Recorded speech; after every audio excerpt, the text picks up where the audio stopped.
Last week, the committee heard from experts on hybrid warfare, which is also known by several other names. Today, we focus on one of the regions that has experienced many, if not most, of the tactics that we had discussed. From the little green men in Ukraine to political assassinations as recently as last week, to buying influence in political parties, snap exercises to intimidate neighbors, and of course cyber attacks of various kinds, Europe has seen all of that and more. Meanwhile, the Russians continue to invest in their nuclear weapons, their anti-access area denial capability, and in a variety of other capabilities designed to reduce or eliminate any technological military advantage that the United States may have had in the past.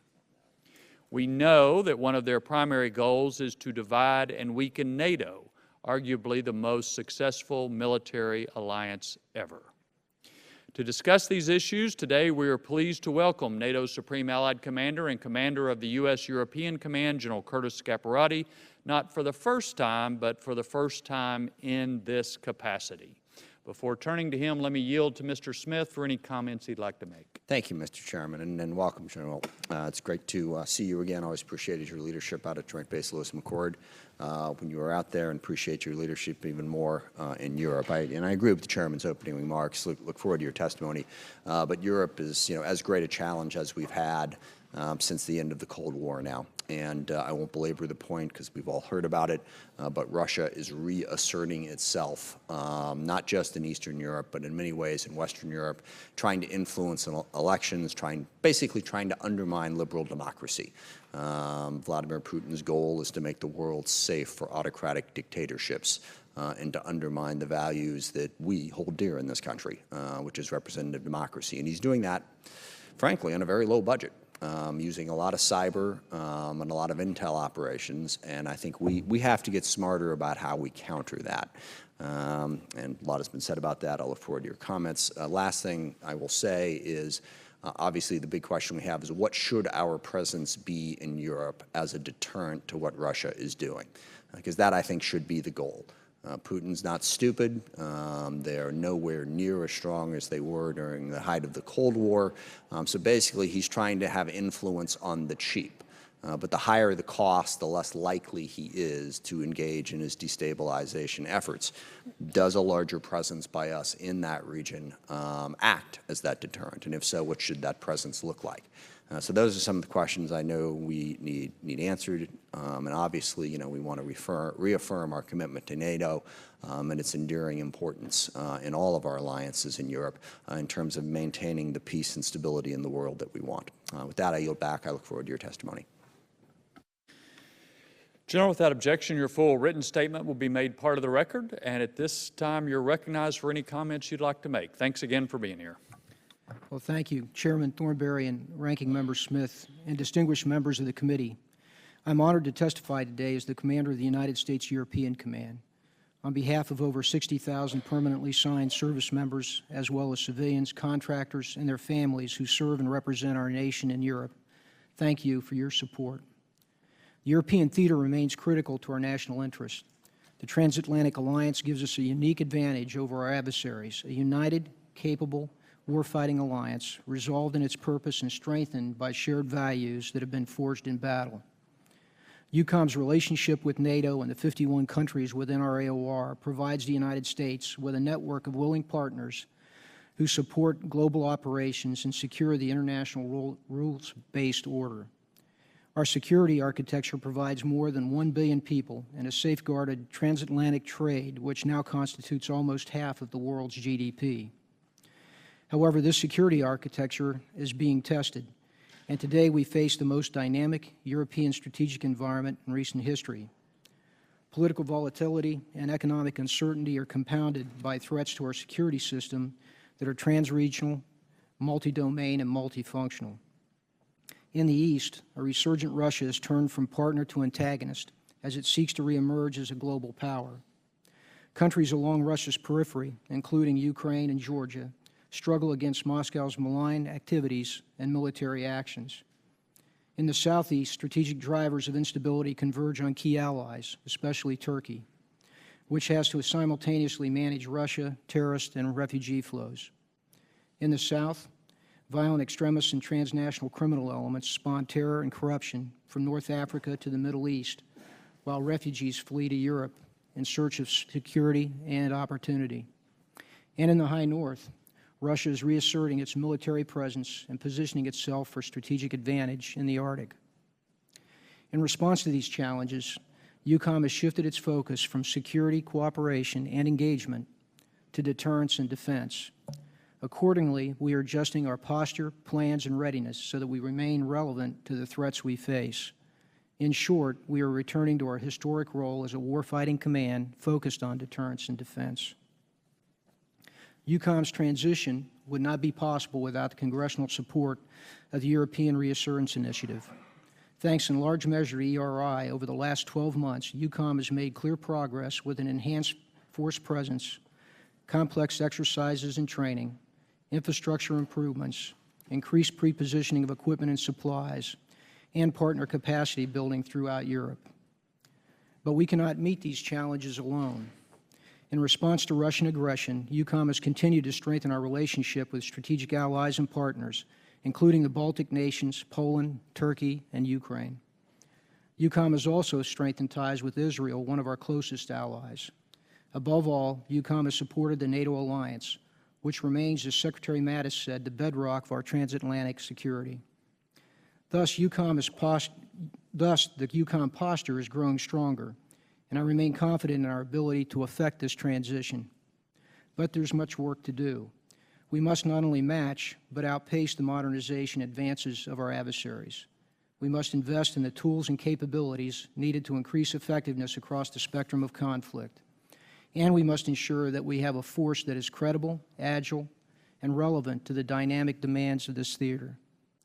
To this end, EUCOM has identified the following focus areas: ISR collection platforms to improve timely threat information and strategic warning, land force capabilities to deter Russia from further aggression, enhanced naval capabilities for anti-submarine warfare, strike warfare, and amphibious operations, pre-positioned equipment to increase our responsiveness to crisis, and enhanced missile defense systems. Let me conclude by again thanking this committee's members and staff for their continued support of EUCOM, not only through increased funding, but also by helping us articulate the challenges that lie before us. Support from the other leaders, and above all from the public at home and across Europe, is vital in ensuring that we have a ready and a relevant force. This remains a pivotal time for EUCOM as we transition to meet the demands of a dynamic security environment, and I remain confident that through the strength of our alliances and partnerships, and with the professionalism of our service members, we will adapt and ensure that Europe remains whole, free, and at peace. Thank you, and Chairman, I look forward to the questions. Thank you, sir. Both Mr. Smith and I mentioned some of the tactics Russia has used, but can you step back for a second and summarize, in obviously this open session, what they are doing with their military capability? How and in what areas are they advancing their capability, and how does it relate to us? Just kind of a general picture of their military capabilities. Chairman, thank you. I think if you look at their forces from what we know as hybrid or asymmetric means to conventional to nuclear, they are modernizing this force in every one of those categories. Within the hybrid, for instance, we're well aware of their use of cyber, their use of disinformation or information confrontation, as they call it. And in fact, in recent months, they announced new elements within their force that focus on information confrontation, information operations. So they're focused on that, and in fact, I would add here that when you look at their view of the spectrum of conflict, unlike our view, theirs includes those activities below what we would call the level of, or the threshold of conflict. It includes political provocation, information operations, disinformation, cyber, etc. So it is a functional part now of their doctrine, I believe, and they put it into play. In the conventional realm, they're upgrading the systems that they have, their naval ships, their airplanes, et cetera, as well as building new ones for the future. They've refitted their aircraft and their ships for some of their newer munitions, which are very capable. Caliber system, for instance, can be placed on the ground, in the air, at sea. So it's a multifunctional system. It gives them long reach and precision, et cetera. So that's how they're advancing in their force. Their nuclear forces as well, across all the areas, they've been increasing their capability, really refining their capability from the old systems. And one of the things you see that is disturbing is the fact that they're using similar weapon systems that can either be conventional or nuclear, which then makes it difficult for us to clearly understand what they've employed. And then secondly, within their doctrine again, they've made the statement openly that they see a use for nuclear tactical capabilities within what we would consider a conventional conflict, which is very alarming. So that's how I would categorize their movement at this time. Okay. Let me just remind all members that immediately following this open hearing, we will have a closed session with General Scaparrotti where we can go into more detail on classified matters. Again, that'll be immediately upon the conclusion of this open hearing. Mr. Smith. Thank you, Mr. Chairman. Could you give us some idea of the importance of the presence of U.S. troops in Europe as a deterrent to what Russia is doing? And what size force do we have there now? What size force do you think we should have? And how would that presence help us to deter the activity that has been described? Well, first of all, our presence there is and always has been a very important component of the alliance, the NATO alliance, of which we're one of 28 nations, as well as our partners in Europe. We have the best military in the world. It works across multi-domain. It's a joint functional force, and it provides a critical element to our partners. It also, in operating with them, builds interoperability, which is essential, within the alliance itself. Today, we have about a little over 60,000 of all services stationed in Europe. It provides a force that allows us to deter today, but as you know, with this committee and ERI, we are looking to modernize that force to put us in a better posture, particularly given Russia's modernization that they're on that I just described. We need a greater force there, I think, potentially in the land component, either rotational and enduring footprint of an armored division, for instance. Within the Air Force, we have a pretty good posture there, a very capable posture, but again, they're looking forward to adding, fifth-generation aircraft, which are important given the modernization, again, of Russia. And with the Navy, again, additional naval component on rotation through Europe in order to deter, but specifically with respect to anti-submarine warfare, which is an area of concern with the Russians. We're still dominant in that domain, but we have to continue to invest in order to properly deter and also remain dominant.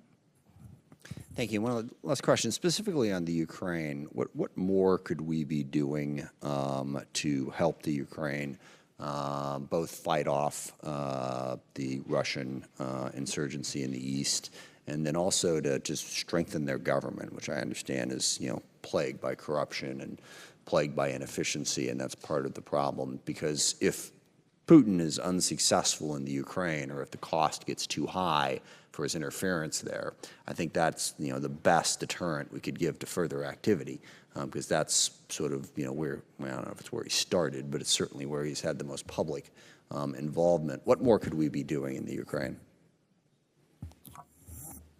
Sir, I've been to Ukraine twice now, both in their training area and out to the ATO. I would say, first of all, I'm very impressed with their military and its discipline. What we have provided them in terms of our training capability as well as equipment is being well used, and they're very eager in terms of their ability to learn more. So we presently are involved in reform of their government and capacity building within their security system. We need to continue that. I don't know that it's more. I think it's probably a little better organization across the whole of government. Within the training environment, what we do with other NATO allies there is very effective. Again, I've been out to it and seen it over the past year. I think better organization there would help. There's things that we can do to continue to refine it. The Ukrainian forces are learning, and they're getting better, and we need to consistently adjust. In terms of weaponry, I personally believe that we need to consider lethal defensive weapons for Ukraine. They're fighting a very lethal, tough enemy. It's a Russian proxy, really, and the Russians provide some of their newest equipment there in order to test it. They've tested UAV sensor-to-shooter techniques, et cetera, which are lethal. And so we need to continue to support them, in my view, to have the appropriate weapons to defend Ukraine. Thank you. Thank you, Mr. Chairman. Mr. Wilson. Thank you, Mr. Chairman. And General, thank you very much. I've had the extraordinary opportunity to visit with you, and I know firsthand your extraordinary dedication and success. And it's just heartwarming as the proud dad of 3 sons in the Army. I particularly appreciate, even one in the Navy, we appreciate you. And just thank you so much. With your service on the European Command and your previous assignment of all things to United States Forces Korea, you faced extraordinary challenges. Sadly, with so many permanently assigned forces not in your command currently now, how is this being addressed, and do you feel that we have enough military assets regionally to properly deter Russian aggression against the NATO alliance? What other forces in particular do you need to properly deter any aggression? In addition, would the presence of these forces be accepted and welcomed in Europe? Well, thank you very much. It's good to see you again. And within Europe, we can do our job today. We can deter the Russian force that we see. We can counter terrorism, which is a key part of our mission. We can enable our partners. But if you look at the environment today and how it's evolving, and particularly the modernization I mentioned with Russia, and the creativity of the terrorists that we face as well, we need to ensure that we build a force that's relevant to that threat and can continue to deter. So for those things that I need, one, I need intelligence, surveillance, and reconnaissance in greater numbers than I have now, because to deter properly, I have to be able to have a good baseline of Russia in particular, so that I know when things change, I can posture my forces properly. So I need increased ISR to have good indications and warning and be able to set that posture properly over time. Land force capabilities, which I mentioned earlier, but it's particularly the enablers of an armored division, a fires brigade, an engineer brigade, air defense, those kinds of systems in the numbers that I need there. And as we move forward, now done on a rotational basis, but perhaps a rotational enduring or some mix of that. Increased naval capabilities. It would be helpful to have a carrier support group and amphibious forces more than I have them now. I have them rotational as they go to other combatant commands. An increase of that would help us in deterrence. It would help us reinforce our interoperability with our partners and work with our partners. And particularly, I've noted ASW, anti-submarine warfare, because of the advances that Russia in particular is making in the undersea domain. Enhanced missile defense, as we've seen every place in the world, ballistic missiles are proliferating, and that's a very tough area. And then finally, munitions, both modernization and appropriate stockpile, so that I have what we need if deterrence fails and we have to respond to crisis. Thank you for being so specific. I'm concerned that the military as a whole is facing a stark readiness crisis. Funding for training, maintenance, and repair, new equipment, and future development of equipment has been short. Aside from the aforementioned additional forces you may need, What shortfalls are you in particular seeing in your command? Please assess the readiness of the challenges of the European Command and what resources are required to increase readiness in your area of responsibility. Well, I think, first of all, when it comes to readiness, I am fortunate in that particularly the rotational forces, both Air Force, Army, Navy, et cetera, they're ready when they deploy. They come to me as a ready force. And I would tell you that they depart as ready or more ready when they leave Europe because of our ability and training capacity there. So we're good in that area. That's still, though, given the budget today and the demand against the op-tempo, as well as modernization that the services face, increased funding, particularly for our pilots, would increase their capabilities within Europe. It would be helpful even at this point to increase their capability to fly more. That's both Army, that's Air Force as well. When you go to our support within Europe, we've been underfunding all the facilities that support not only our forces but support our families. And that's another area that, as we look at it, it's a function of readiness as well. And it's something that today we don't fully fund and would be helpful to the force too.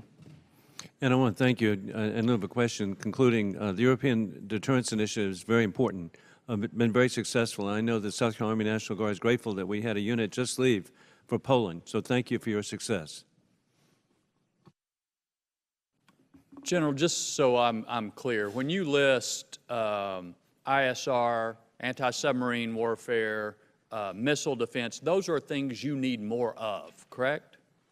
There are things that I need more of, and we also, when we get into the classified section, I can talk to each of those in terms of capabilities and advancement we need to make given modernization of our adversaries. Okay, thank you. I just wanted to be clear. Ms. Gabbard. That's correct. You're good. Mr. Norcross? She didn't want to. I'm sorry. You're good? You want to wait? Okay. Ms. Hanabusa? Thank you. Thank you, Mr. Chair. And thank you, General. General, I'm kind of curious. I mean, I was here for the 2014 QDR, and, it's sort of like how we set the tone. And I don't recall in that QDR or the QDR before that I had the opportunity to review, I was not here for that there was a major concern about Russia. As a matter of fact, I thought the philosophy was more along the lines that we thought we could kind of bring them around and they would become an ally of us. Then it seems like something occurred, and all of a sudden, be by some, our greatest threat. So can you explain to me, General, how we go from thinking that maybe they'll be part of NATO, and all of a sudden it's like we've got to protect NATO and protect the 51 countries that are really part of EUCOM's AOR? Okay. Well, yes, I think prior to 2014, as I said, the transition that we're making in Europe right now is one from engagement and cooperation to deterrence and defense. And we made that. What the real trigger was, I mean, we began to see the modernization and where Russia was going prior to that. But 2014, the annexation of Crimea, the occupation of Ukraine, for instance, was an act that clearly set out that we have Russia as a competitor that is willing and did break international law. And I think what you see in their activities today often is pushing wherever they can against the international norms. They still occupy Ukraine and Georgia, for instance, with troops without invitation. We've seen their activities in cyber that are at a minimal criminal in some cases, attack on the Ukrainian power grid. Most recently, Latvia believes they were a part of an attack on their government web system. And then their attempt to influence or inside of our election, and probably France and Germany and others. So I think, if you look at their actions, it tells us that we have a nation here that we need to be very sober about. We don't seek conflict with them. Deterrence, in fact, has its mission to prevent conflict or war. But at this point, Russia has not been very responsive to the international community in advancing Ukraine, Crimea, etc. So, General, what is your strategy that you would propose to this body as to what is necessary to prepare for Russia, whatever they may or you may be afraid that they're going to do? I think we'd like to have some sort of certainty of what do you think the most probable scenario would be, and what is then what you need to have? Well, for example, I think Russia will continue to press against the international norms. They want to regain great power status, and the actions they're taking, in their view, is to ensure that. What we need to do is we need to demonstrate strength. We need to be strong. That is what Russia respects. They are opportunistic. Where they see weakness, they will take advantage of it when it's in their interest. We need a whole-of-government approach to this. It's not, in fact, the military is not the major part. It's the smaller part of this. We exist as a postured force to really provide muscle to our diplomacy, to information, to economics, et cetera. We need to invest in the capabilities to make sure that we have a relevant force. A part of deterrence is, the capability and the credibility, and the final thing is communication. And I think communication with Russia is an important part to play in this. Finally, strengthen our partners.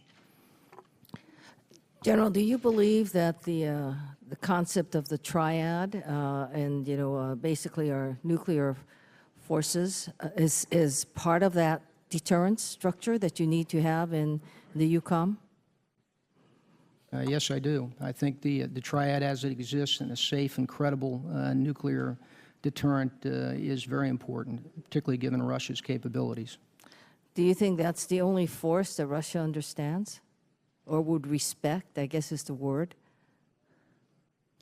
Well, yes, I think that, that they do focus on the strength of their opponent, and I think they are optimistic. Where they see weakness and they believe that they can gain their interests or objectives, they will move out on that. Thank you, Mr. Chair. You bet. Mr. Turner. Thank you, Mr. Chairman. General, good to see you again. Thank you for your efforts in keeping us safe and helping us to plan for the defense of the United States and our allies. Thank you for your strong statement on the issue of arming Ukraine. Congress has passed very strong resolutions calling for the same, including authorizing arming of Ukraine. So I appreciate your assessment of that circumstance and advice that, that they bear investing in with the defensive armament. As you know, I'm very active in the NATO Parliamentary Assembly. I appreciate your participation with the NATO Parliamentary Assembly. Several members of the Armed Services Committee are very active in that. It gives us an opportunity to interface with members of the various parliaments of the 28 nations. Recently, we had a group of parliamentarians into Washington, and we invited RAND in to conduct a military exercise based upon the RAND Russia-Baltics report that exposed the vulnerability of our Baltic NATO members. It was intriguing because a lot of the time that we spent on the presentation was informing our partners of Russia's current military posture, deployment, and capability.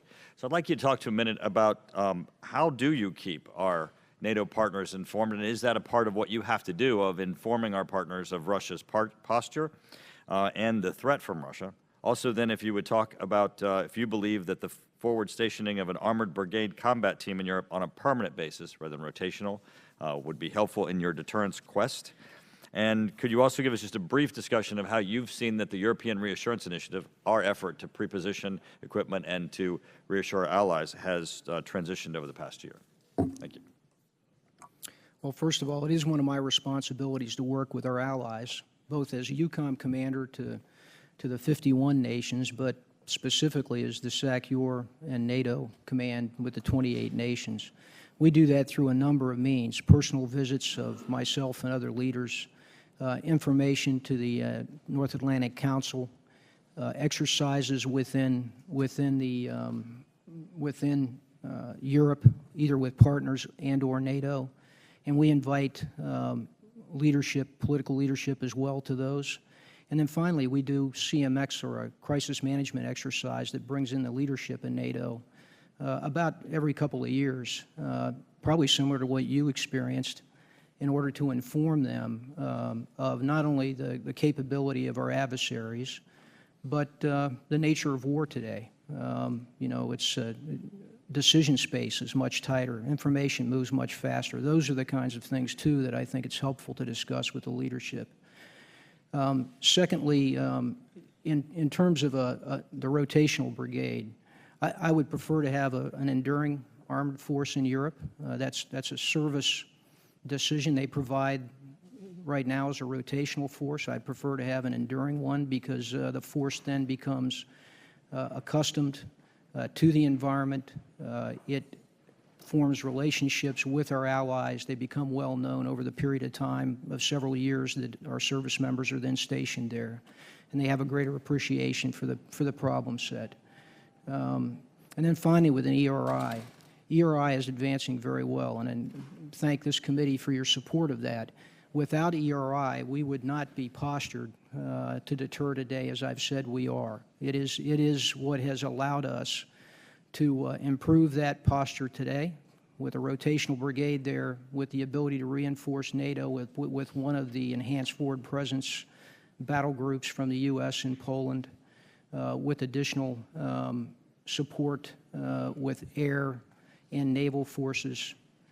We've used it to improve infrastructure so that we can move forces into Europe and around Europe and station forces in a more flexible, agile way. All of those things have made a significant difference. And they also make a difference to our allies, because we don't do this alone. We do this as an alliance. And just as our battle group will have a Romanian contingent with it and others, that's common when we train in Europe as well.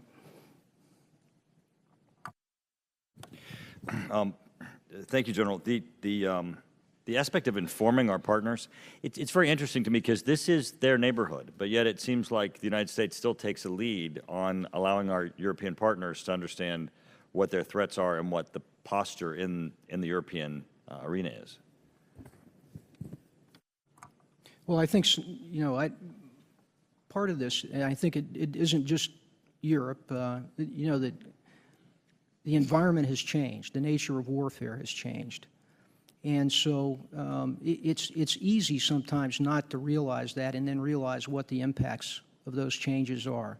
So that's the importance of doing the CMX, of getting out and keeping our allies informed. And then, you know, both our military and our policy leaders have to also engage in that, so that they learn as well, because this environment's continuing to change, and it has dramatically since 2014, for instance. Mr. Carbajal.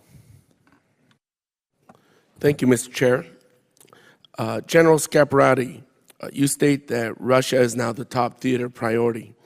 The Secretary of Defense has stated that Russia's aggressive actions have violated international law and are destabilizing.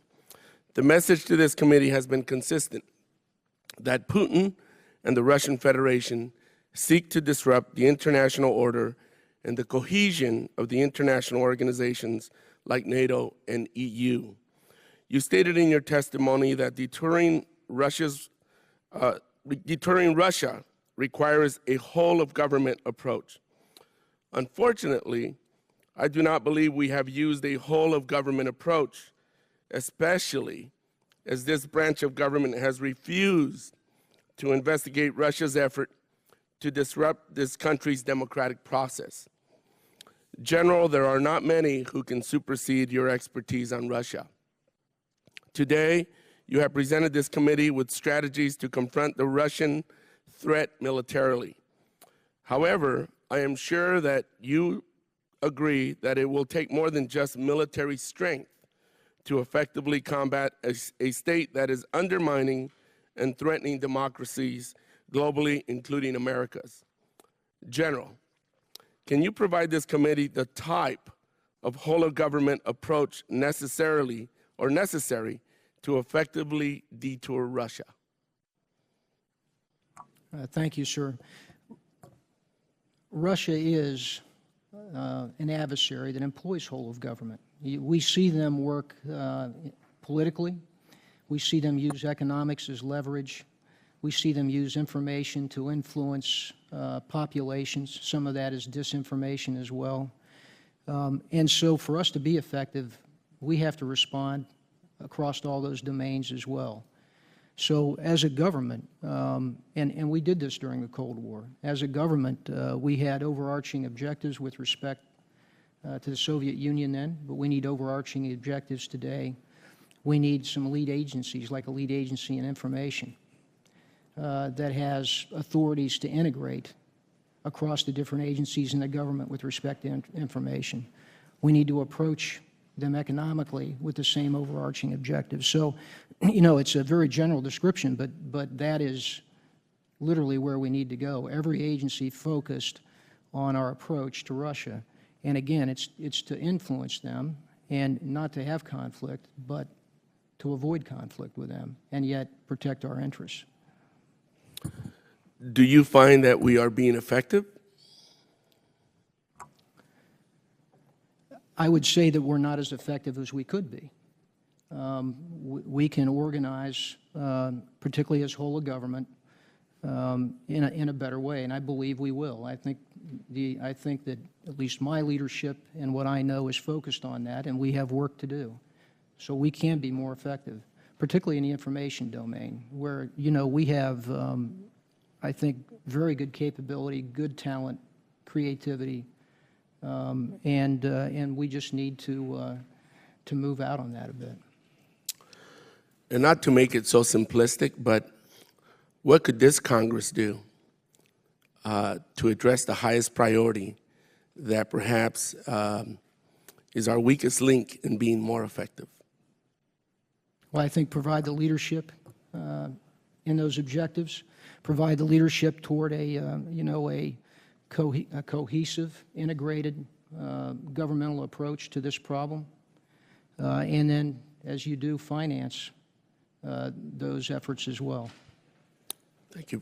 Thank you very much. I yield back, Mr. Chair. Mr. Whitman. Thank you, Mr. Chairman. General Scaparrotti, thanks again. Appreciate you joining us here, and thanks again for your service. It's always been an honor to visit you when we've had the opportunity in places like Korea and elsewhere.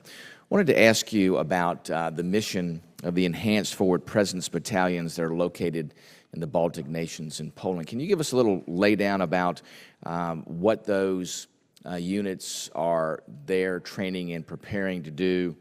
And do these battalions effectively deter Russia? How does Russia look at that with a total force presence there? Obviously, with Russian forces along the border there in the Baltic nations, as we visited the Baltic nations, they are deeply concerned about the presence of armor, artillery units, and Russian troops stationed along the border. Does our presence there with these enhanced forward presence units, is that a significant deterrence, and how do we use those units in coordination with our allies, both in training and in presence? The enhanced forward presence is in NATO terms, they call it a battle group. It's a battalion task force. But it is combined with, in Poland, with Polish troops. We have Romanian troops as a part of that and others. And we operate with Polish forces in the defense of their nation. It is under NATO operational control. It is a very significant force, I think. It has a significant impact on deterrence. This is a very strong commitment from the 28 nations of NATO that they will honor Article 5, that an attack on one nation is an attack on all. And so while some may say, well, it's 4 battalion task forces, it is 4 battalion task forces, but it's a statement that's backed by 28 nations and all of their capability, not just military, but economic, informational, et cetera. Russia does respect NATO. It's one of the reasons that they're trying to undermine NATO and fracture it. is because they do respect NATO. So I think it is effective. The last thing I want to say is that while we do focus on a task force, it's connected to the other domains. You know, we connect with our air, our maritime, and those others that we can bring to bear. So we can fight it as we fight today.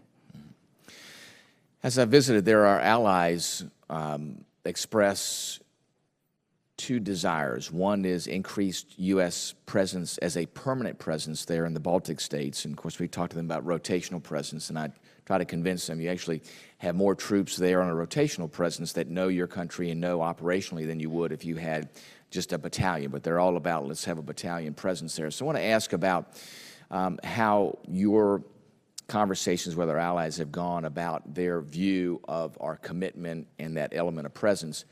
And then secondly, too, when Secretary Mattis went there and had a heart-to-heart discussion about the commitment that NATO nations need to make as far as funding their militaries, give me your perspective on whether you see that commitment growing. Is it growing in the right ways to make sure that they're working with us to create that presence and that deterrence? And how important is it in the minds of many of our allies there for that permanent presence, which, as you know, we've moved away from since the days of the Cold War? First of all, I just visited each of the Baltic countries a week ago. And in every country, as you said, they asked for permanent presence of U.S. forces. And I've said publicly that they have near permanent presence of U.S. forces. It is rotational, but it's enduring. Right. And we're committed to that as long as these conditions exist. The one upside of a rotational force is that we are bringing rotational forces through, and much more of our force structure then becomes familiar with the environment, the people, the challenges, their allies in Europe. That's a benefit to it. And so, for instance, from the Army Chief of Staff's perspective, that's very good for his force. Sure. As you rotate different units through. So, and that's good for us. If we had to respond to a crisis, we would certainly bring forces from the states to reinforce us. I think they understand that. I would just say they're very appreciative of the United States' contributions to their defense. There's no question about that. In terms of funding growth, we have seen a change in NATO in a response. Last year was the first year that the trend was not down in terms of percent of funding of GDP across the 28 nations. It turned up. This year it was an increase of 3.8%, I think it is. But 22 nations have increased their budget this year. I said I was just in the Baltics, for instance. Estonia already meets the 2%. Lithuania and Latvia both told me they will meet it by 2018 and probably go beyond that. So countries are responding. What's important to this, too, though, I would point out, is that we meet the 20% agreement for modernization because they have to be a relevant force as well. Right. Very good. Thank you, Mr. Chairman. I yield back. Mr. Brown. Thank you, Mr. Chairman. And General, thank you for your presence here. Thank you for your service and your leadership in Europe. A few decades ago, I had the privilege of serving with 180 or so thousand Army personnel when we defended the Fulda Gap. We won the Cold War. A lot has changed since then. I participated in a lot of interoperability exercises, Reforger, and a number of others with, French and British and German forces. My question has, and we relied a lot on their infrastructure, particularly the transportation and communication network. My question has to do with that infrastructure. You mentioned in your written testimony, as well as I think you briefly touched upon it today, that the expansion of the alliance to include Central and Eastern European countries has made it a little bit more challenging with the lack of a common transportation network. So as you anticipate what could be a Russian aggression on the eastern flank of NATO, could you briefly describe some of the challenges that you would have in feasibly moving both U.S. and NATO forces along or across multiple sovereign countries and getting the permissions and the support, roads, bridges, rail, and the like? Yes. in the days that you trained there, and I trained there as well, we had a very good basis and understanding of mobility, whether it's rail, air, ground, bridge construction, weight that it would take. We had a very good understanding of Europe and how to move our force. Over the years of partnership, the last 20 years or so, we began to atrophy that. We don't have as good an understanding of our road networks, and particularly those nations that were once a part of the Warsaw Pact to the east that are now partners with us. So we're developing that, and we're working that hard with our partners. The alliance countries are doing a lot. Germany in particular has been very helpful. But we're having to take a look at, do we have the rail capacity? Are the bridges strong enough, and which ones can we move across? Those kinds of things. And with EFP and our rotational brigade, those two in particular, we have been exercising that. Final thing I'd like to say is the allies have contributed to this. They're all becoming a part of mobility and infrastructure that we need to have an agile force in Europe.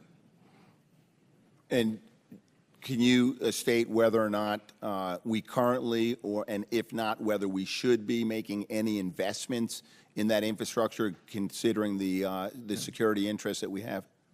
We are currently making investments in that, as well as our allies, and we should continue to do that. We have to have some agility. We won't know exactly how things may roll out if there's a crisis, nor where it may happen. We're routinely not as good at being very precise in that determination in the future. So we have to develop infrastructure and mobility within Europe that allows us a good deal of agility. And then we need to train against that as well and exercise it. Thank you. I yield back, Mr. Chairman. Mr. Scott. Thank you, Mr. Chairman. General, good to see you again.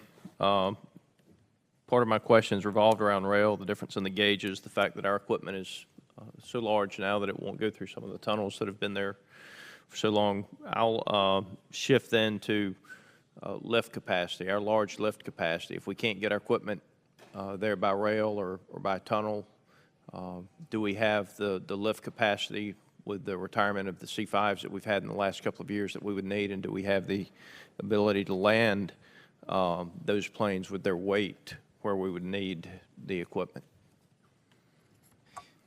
As you can imagine, we're looking at all of this with respect to our plans. STRATCOM could probably give you our Transportation Command could give you the best response to that, but as I've conversed with them and we look at our plans, we can move. It's a little slower than I might like at this point. I am concerned about the future in terms of the investment, not only in military, but also civilian ships and aircraft that we routinely rely upon in a crisis. And in that area, we need to continue investment, or we'll continually meet greater challenges here in the future from what I have seen in our planning. Yes, sir. I'm concerned about that as well. I think that the lift capacity, especially large lift capacity, is something that we need to revisit.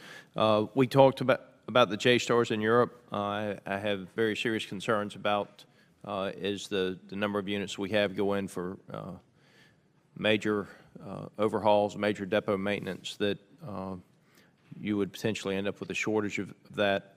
Do you see the demand for JSTARS decreasing, and what effects are there if there is a moving target indicator gap?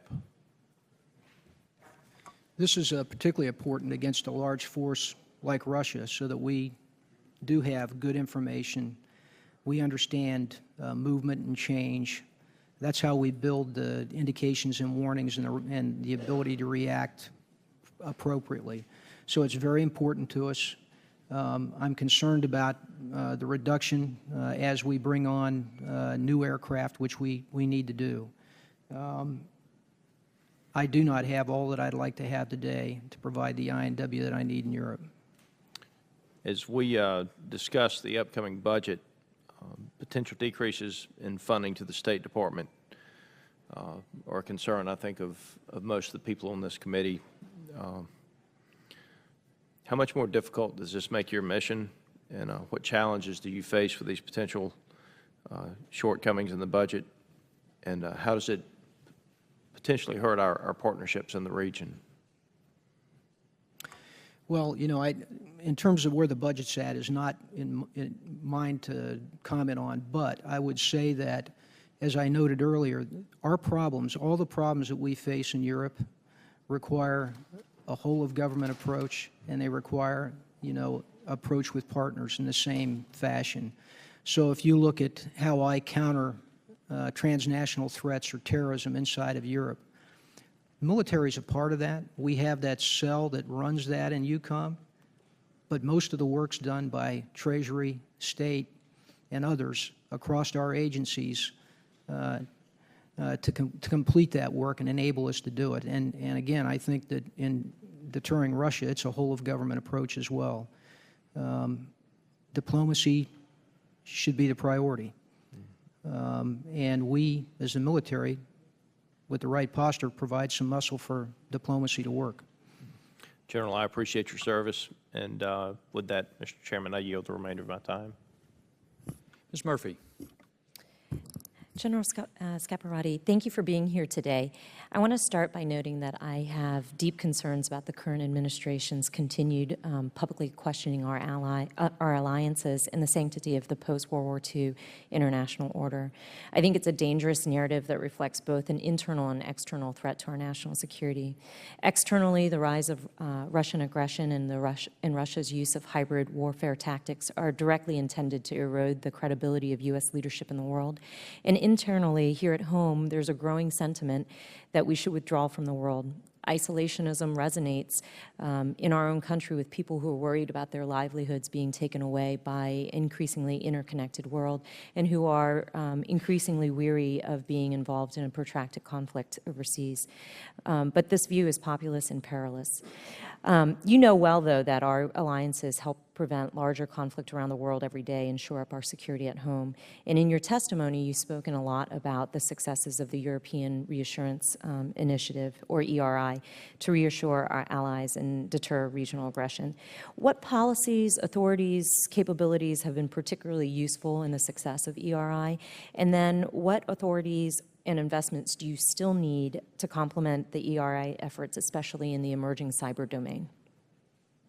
Yeah, thank you very much. In terms of ERI, the focal areas have been the rotational force presence that we have, so it supports that rotational brigade, armored brigade. It supports the rotational combat aviation brigade. It supports our enhanced forward presence, the battle group in Poland. It supports an expansion and prepositioning of stocks of the airfields that we will have available to use day to day and in a crisis. It provides the prepositioning of stocks for Army forces so that I can build combat power that's not in Europe if I need to in a crisis.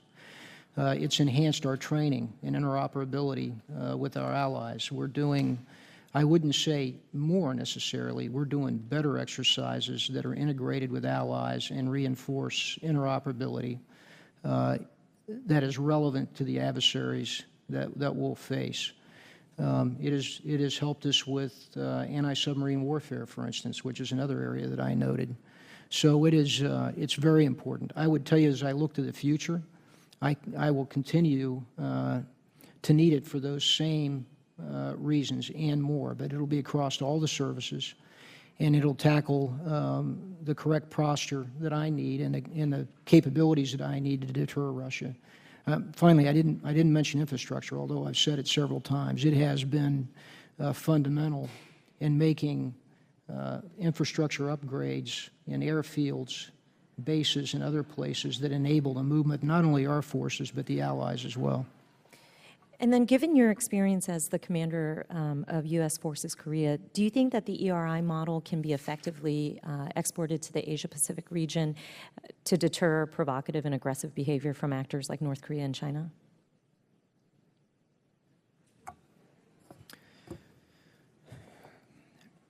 You know, really it comes down to specified funding. And to me, it certainly could be a concept used in the Pacific.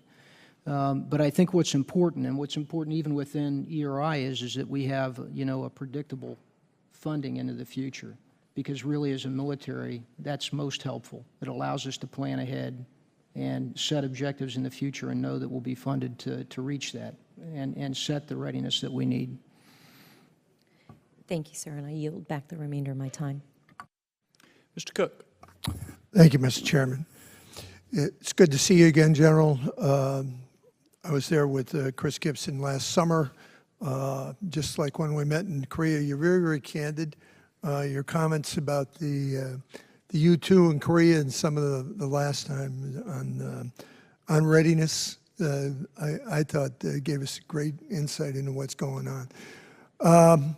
We were there. One of the things I was concerned about, and I don't know how you sleep at night. I asked you the same thing, I think, in Korea. I think you just have more nightmares in this new job than the last one, but we won't go there because I have my own. I'm in Congress. Anyway, the prepositions, concerned about, obviously, the RAND study, the T-14, the modernization of the T-90, et cetera, et cetera, et cetera. And when we were there, we went out and looked at some of the prepositioning that had changed. And obviously, like the gentleman that had asked you that question about the Fulda Gap and years ago, boy, we don't have that many troops. And our preposition forces, we have to go a long, long ways. And looking at some of the warehouses and the condition, I knew it was bad, but I didn't think it was that bad. And can you comment? Am I just being alarmist about one of 20 different things? And but I share those same. I don't think we're going to have the lift, everything else, if we don't have preposition forces and equipment there. I think we're going to be behind the power curve. Thank you. We can deal with the challenges we have today with the posture we have, but it's at increased risk. And it's increased risk. If we have a conflict, it's going to be increased casualties. It's going to take more time, et cetera. I will sleep more comfortably as our posture improves. And that's why ERI is so important. That's why getting, the pre-post stocks that you mentioned in place is important. It's why, the service chiefs are focused on readiness today to ensure that we've got forces that are ready for the challenges they face with with a peer like, with an adversary like Russia. So we've got a good deal of work to do. In the closed session, I can be more frank about those things that are most concerning to me. I'm going to switch gears a little. I'm going to put on partly a foreign affairs hat. Montenegro, the vote yesterday was 98-2 in the Senate. It looks like that's going forward. And from a military standpoint, I think you know about the designs of Russia on that country and the importance of that country, militarily and politically in NATO. So I was optimistic. How do you think the possibilities, whether that's going to happen, and obviously this is going to give you another nightmare or headache or what have you, but I was one of those ones pushing for Montenegro. Well, I think we have two nations, one of which is ours, to confirm that within the alliance. So I expect fully that they will be. I think it's critical that Montenegro does become a part of the alliance as is planned.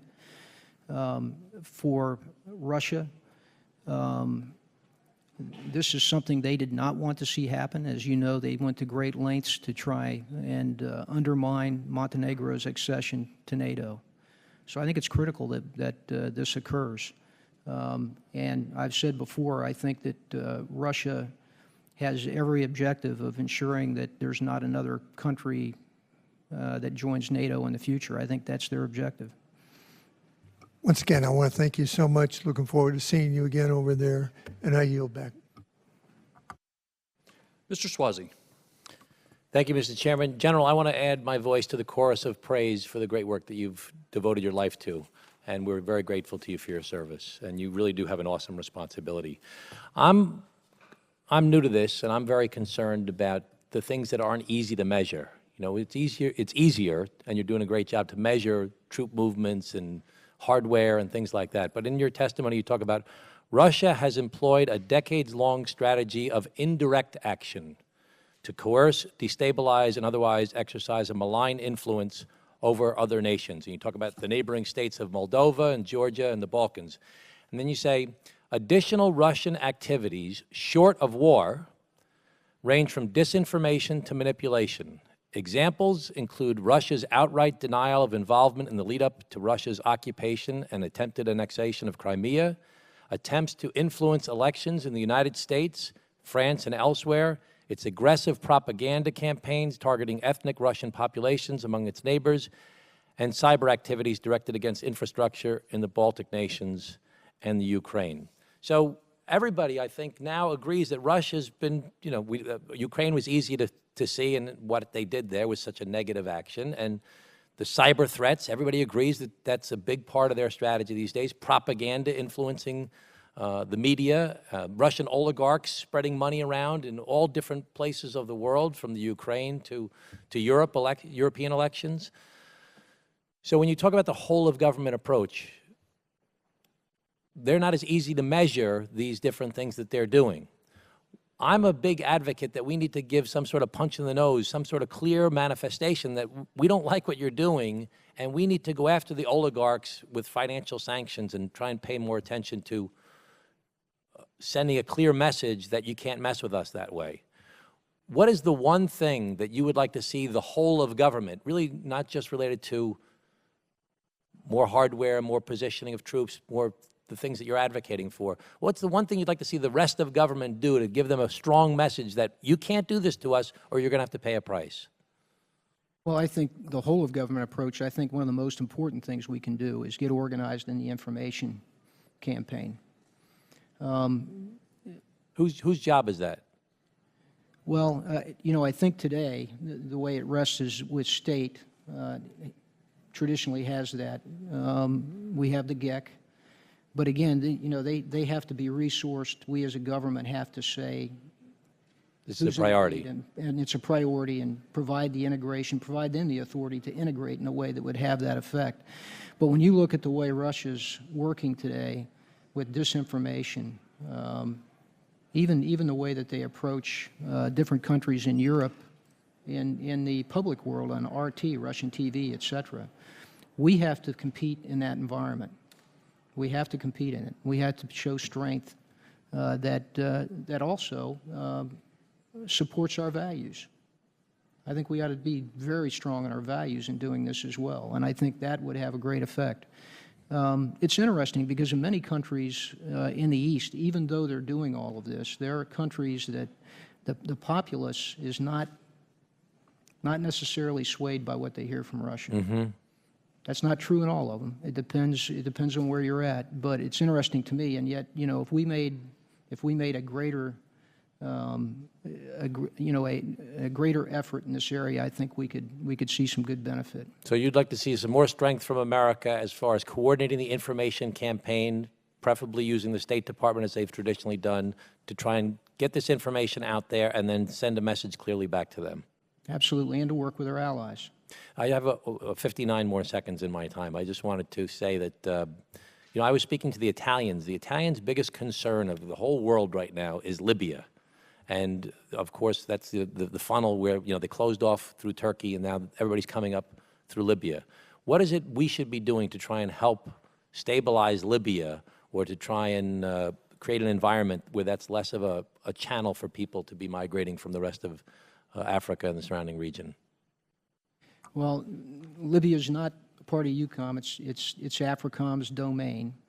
What we are doing basically in EUCOM is to assist our allies with both the refugees that come from there and the challenges in Europe they have with that, as well as countering the transnational threats that are coming out of the instability in the north as well. But you're hearing the same concerns from the Italians, that's their big concern, is what's going on in Libya. Oh, yes, sir. I mean, if you go to the southern part of Europe, the more imminent threat to them is, or challenge, I wouldn't say it's a threat, it's a challenge. It's the flow of refugees, terrorist threat.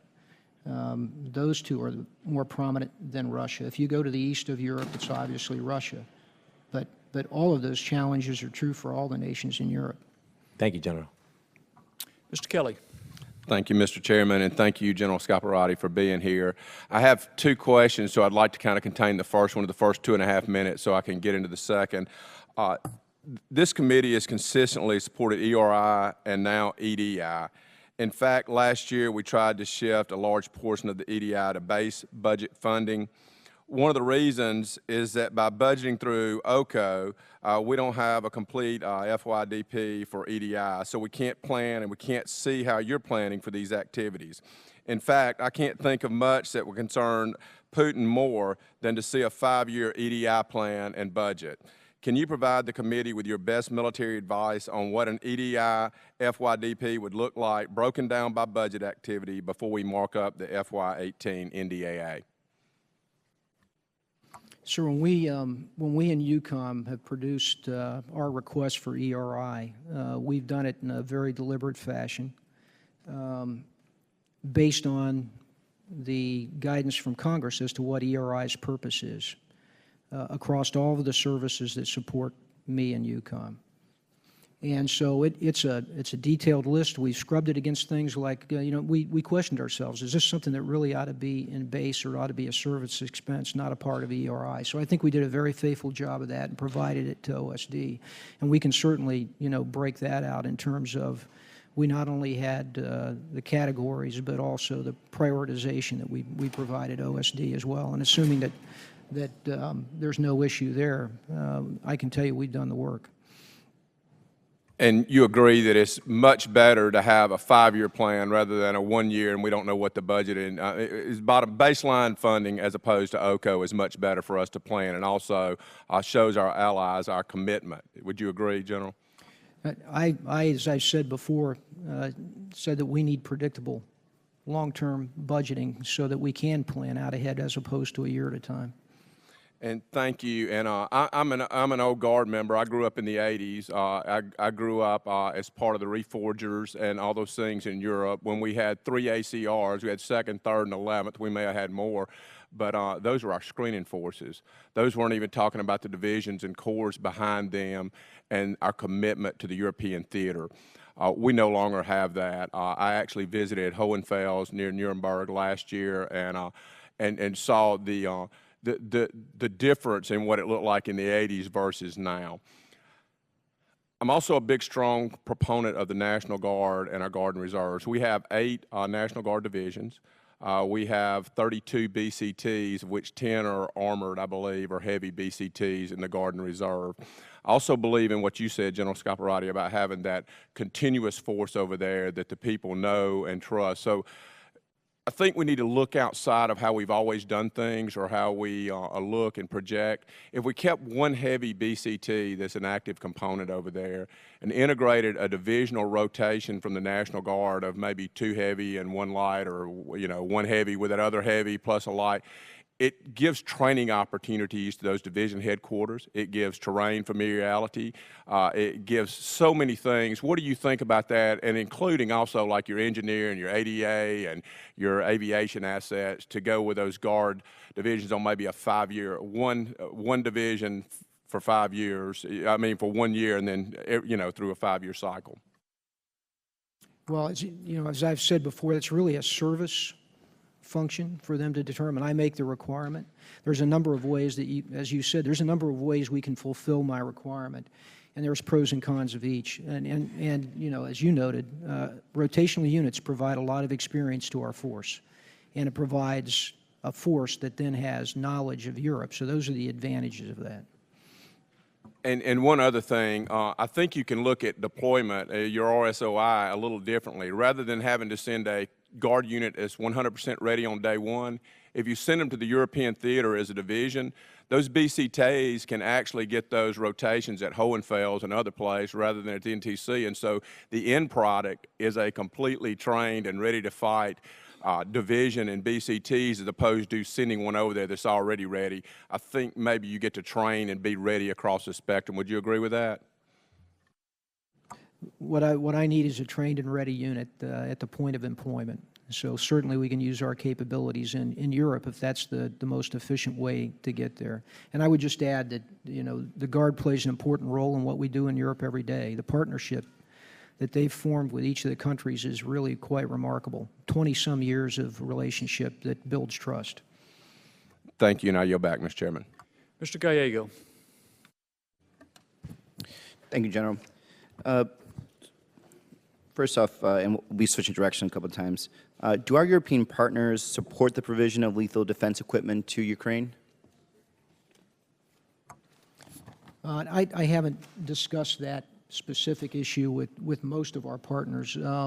As you know, there are some of our allies in Europe that are supporting Ukraine. They train right along beside us. So they are as convicted as we are in supporting Ukraine and the protection of their sovereignty. I can say that. And switching gears, thank you, General, for that answer. How should we holistically approach deterrence and our response to hybrid threats in Europe, specifically from Russia? Are other measures such as sanctions effective in dealing with hybrid activity, or should we be looking at potentially a military response for some level of hybrid activity? First of all, I think, for instance, you mentioned sanctions. Again, I think that the response to Russia has to be a whole-of-government approach, and that's the economic part of that's important that we retain. I think, as I've said, I think demonstrating strength in every area is significantly important with Russia. I think that we've got to have the right posture of our military, and when you look at deterrence, you look at capability, credibility, and then communication. And communication being, do we communicate our intent and our objective, and does Russia understand that so there's no miscalculation? And then a part of that military is an enhanced missile defense as well. I yield back my time. Mr. Rogers? Thank you, Mr. Chairman, and General, good to see you again. Thanks for being here, and thank you for your service to our country. I especially appreciated your comments earlier today about the United States needs to provide some lethal force capability to the Ukrainian military. I've been there twice and going back next month, and they're begging for something to fight with. And this is a life or death battle for them. So I appreciate your candor on that. I want to talk to you first about the INF. In your best military professional judgment, do you believe that Russia in the foreseeable future will return to compliance with the INF Treaty? I don't have any indication that they will at this time. How much longer do you think that the United States should continue to unilaterally comply with that treaty? Well, that's really a policy decision. What I would say is that, from my perspective, is that we have to respond to their violation of that treaty one way or the other. We have to take steps. We have to address it. But it is a policy matter. What steps would you take? What would you recommend to the President that we take?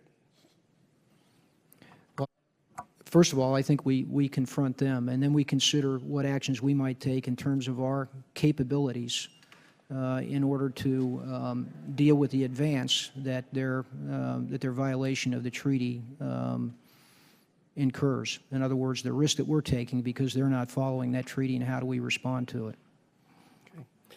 I'll turn to the nuclear weapons ban. What are some of the military risks to the alliance and our allies if NATO members sign on to and thus comply with the draft of a UN nuclear weapons ban that's currently being negotiated?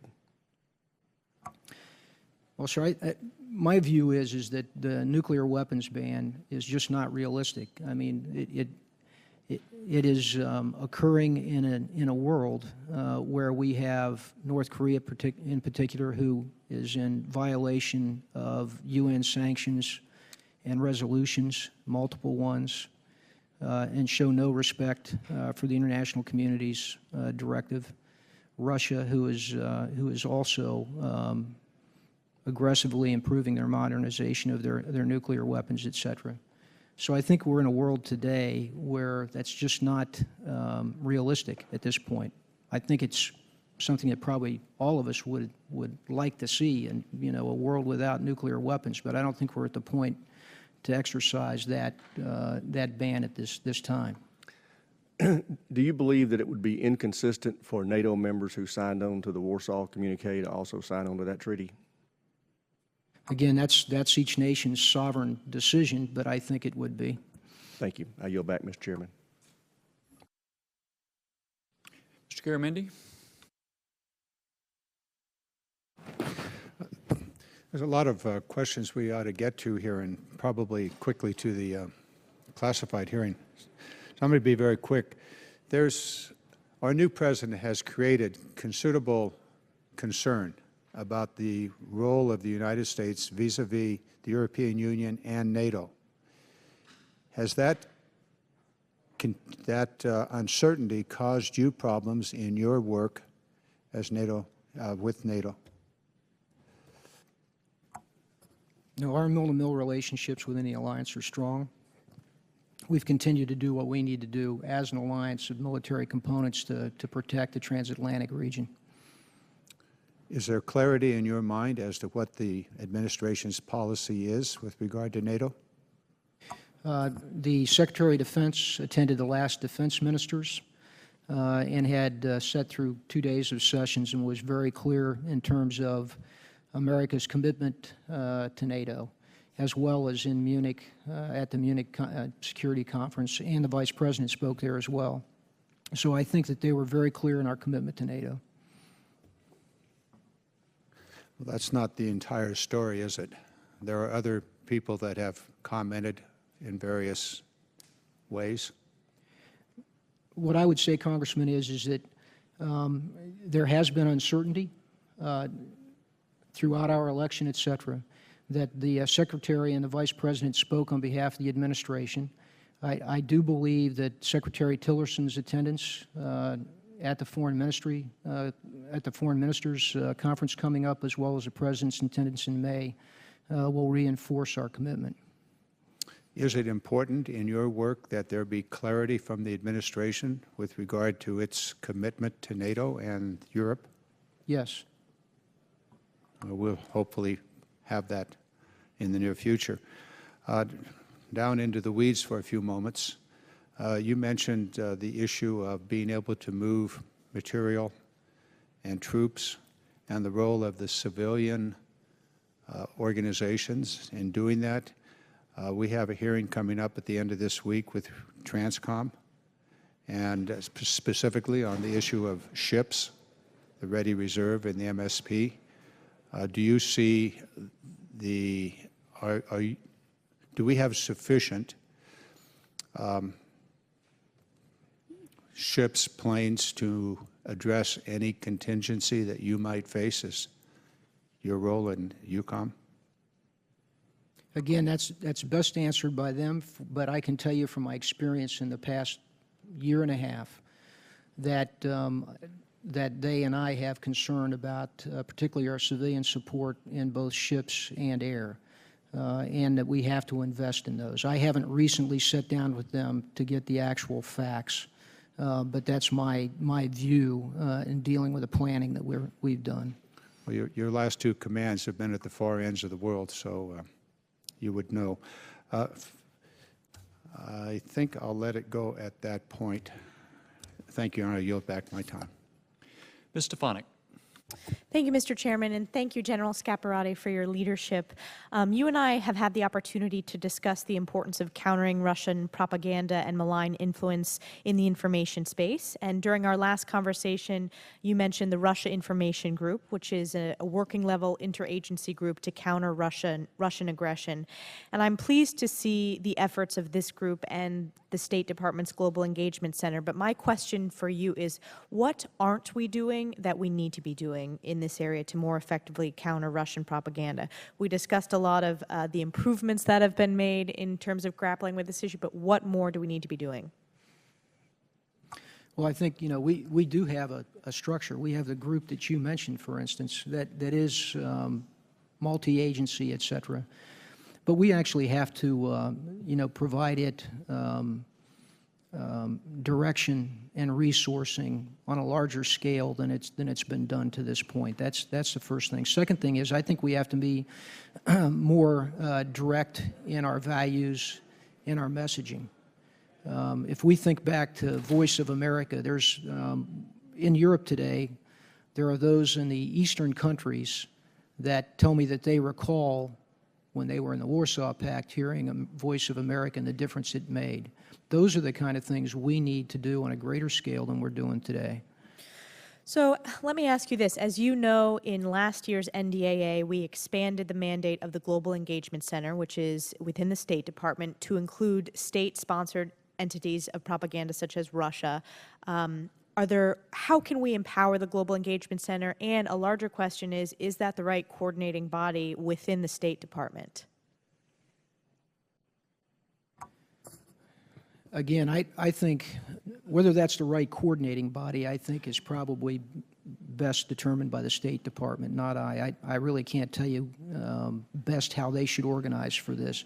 But I think it's a good start. It's an agency that we know we can go to that's empowered within state to conduct this mission. And so again, my experience with it is that this is on a much smaller scale than we need today. We have an opportunity here, I think, to focus on this, and perhaps with a new administration, et cetera, we can begin to empower that more and reinforce it. And whether that's exactly the way it should be, I think we'll see as time goes on. You mentioned in your response to some of the other questions the importance of working with our partners. What can we do to better leverage more the NATO Strategic Communication Center of Excellence in Latvia, similar to the way that EUCOM and NATO leverage the NATO Special Operations Headquarters? Yeah, we as in EUCOM are actually connecting with that node. We in EUCOM are connecting with EU and NATO, for instance. So what we're trying to do is form nodes, and on the cyber side, that's a very important one in Estonia. And then through that, reinforce this network that defeats a network, so to speak. That's what we have to do. And so we're working, I mean, that's one of our basic models within EUCOM to empower that. And on the NATO side, they have approved a strategic direction, is what I would call it there, that enables parts of our chain of command within NATO to link with EUCOM's command. So I think there's the beginnings of this. We just need to begin to reinforce it and develop it. And my last question is, 2 years ago in the FY16 NDAA, this committee noted concern about hybrid and unconventional threats and directed DoD to submit a strategy for countering unconventional and hybrid threats. Unfortunately, the DoD has yet to submit or even begin to coordinate with other government agencies. In our language in the NDAA, we also noted that, quote, most state sponsors of unconventional warfare, such as Russia and Iran, have doctrinally linked conventional warfare, economic warfare, cyber warfare, information operations, intelligence operations, and other activities seamlessly in an effort to undermine U.S. national security objectives and the objectives of U.S. allies alike. First, do you agree with this assessment still and the need to develop such a comprehensive whole-of-government strategy? And second, in terms of countering hybrid warfare, are we any closer to linking all of our tools and capabilities? I agree that we have to have a holistic whole-of-government strategy, as you stated. I think we're closer. I think we're not sitting still. We're making progress, and particularly I can speak to the military side of this.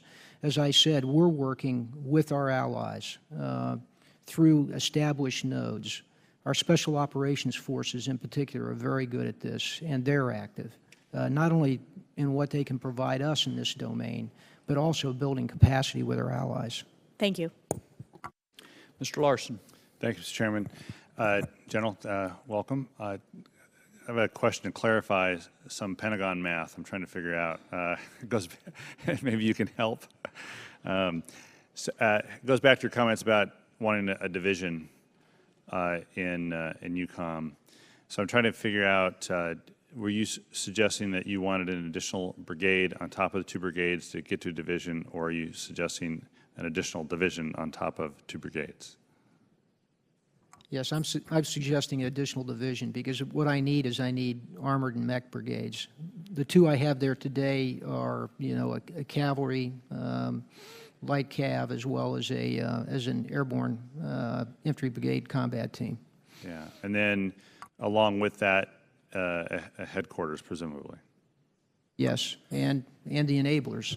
The reason a division is so important is because it's at that level you can then have the command and control, communications, capability to integrate the different domains in the way we fight. And then that division brings the enablers like appropriate artillery, engineers, air defense, et cetera, that fill out a proper defense. And then does your concept then come with additional prepositioned forces or equipment, that is, prepositioned equipment? Are we looking at sort of supporting the division with prepo or equipment coming with the division itself? Today, the prepositioned stocks that we're building are an integral part of that division, so that people would fly over, fall in on, and I would have a division filling that out. So that's the plan today. The plan today is a rotational brigade and then a prepo that provides the remainder of the resources. All right, thanks. Thanks for clarifying that. I appreciate it. See, Pentagon math sometimes is pretty easy. Yeah. Can you talk about a little bit the high north? There's some comments in your written testimony on Russia's investment in its area of the Arctic, which there's some rational basis to that because as the ice recedes, they no longer, nor can much of anyone, rely on the ice to sort of protect your surface. We're active in the Arctic Council, the U.S. along with Russia and Norway and 5 other countries as active members of the Arctic Council and a lot of observers as well. Just kind of since it's mentioned in your written testimony about the high north, what do you suggest from a EUCOM perspective or even from a NATO perspective would be an appropriate response? Yes, sir. I agree that, we've typically looked at the Arctic as a place for commerce, a peaceful place, not a militarized part of the world. And what I see today is Russia refurbishing some of its older bases. They're placing in radar, ground forces, et cetera, that could potentially influence the free flow of trade in the Northern Sea Route. I think our concern is that they certainly, as you said, that trade route follows most closely to their, to their border. So they have the right to take steps that most countries would take to secure that.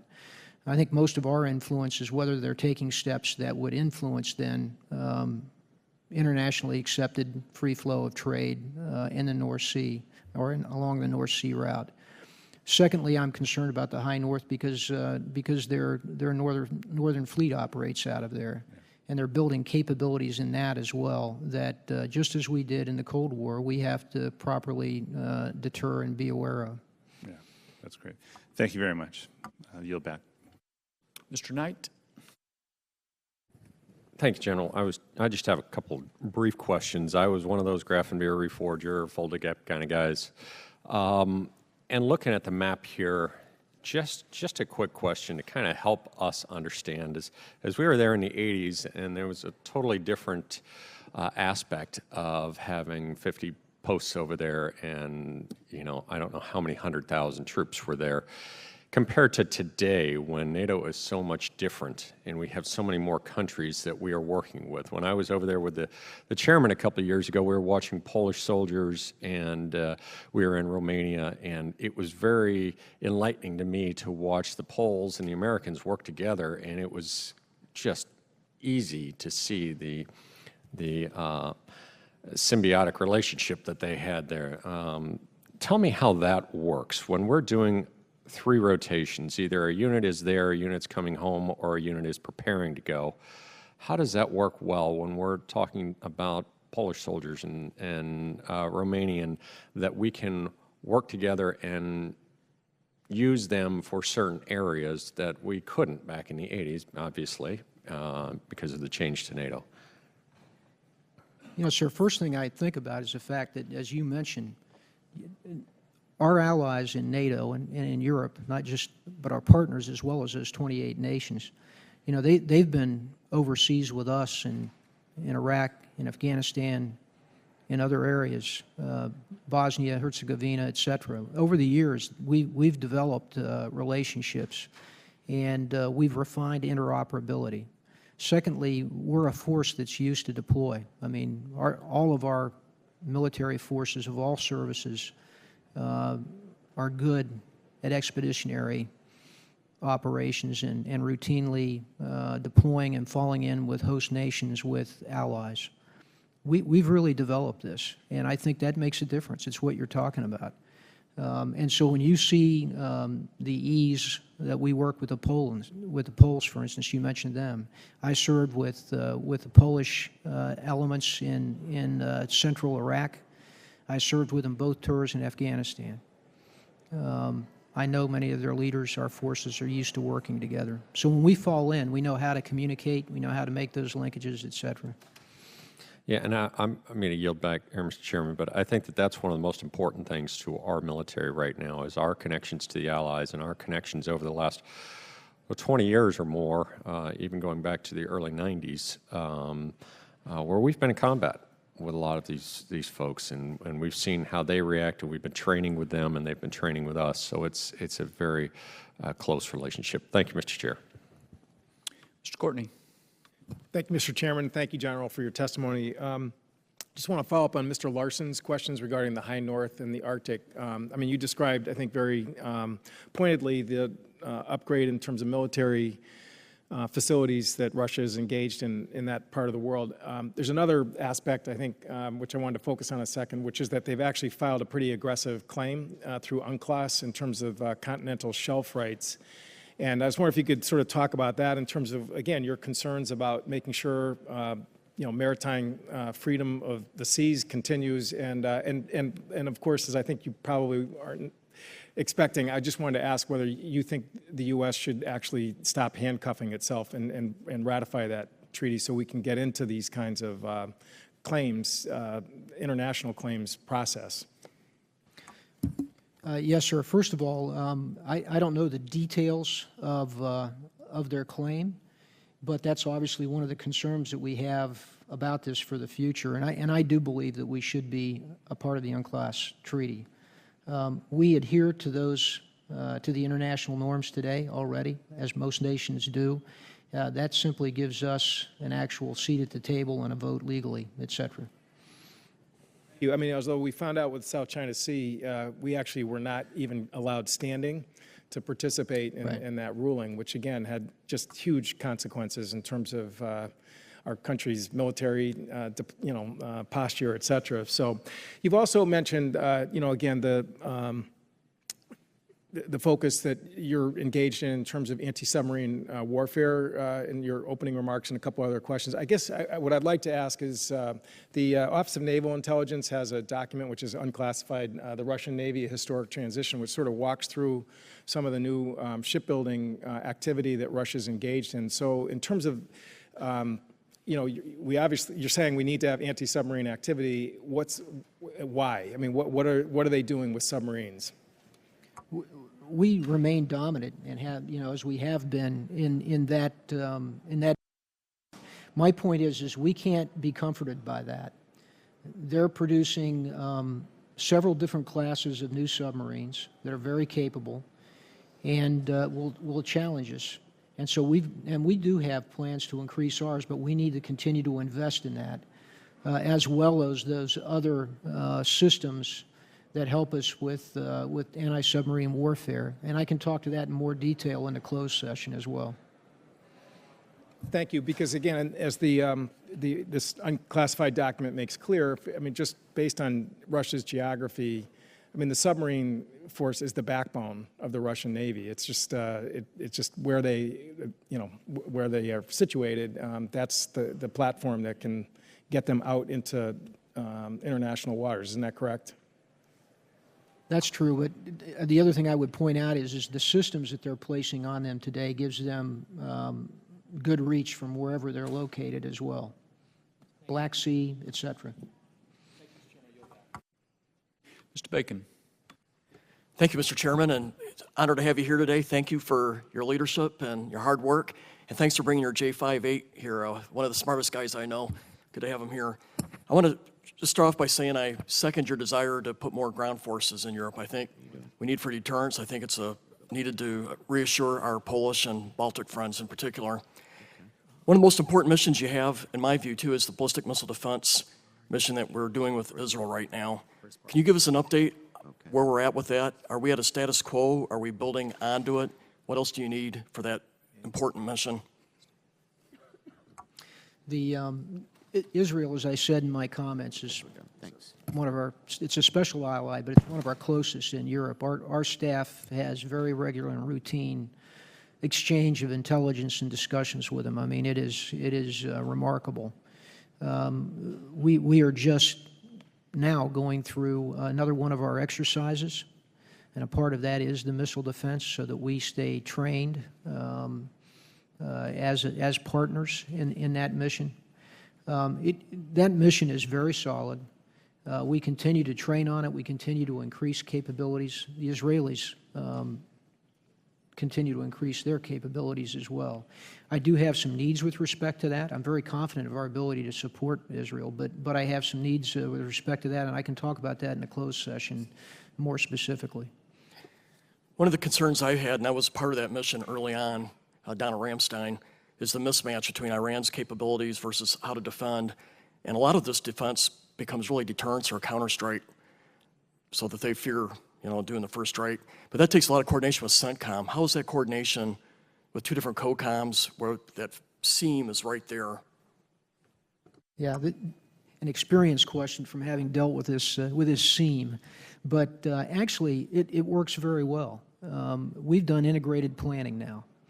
Any place that we have the seams, interfere with a plan or be a subject of a plan. So the dynamic of this environment that we live in, where virtually everything that any one of our COCOMs deals with is multi-regional, that has some connection across their border, we've become much more agile at working with each other.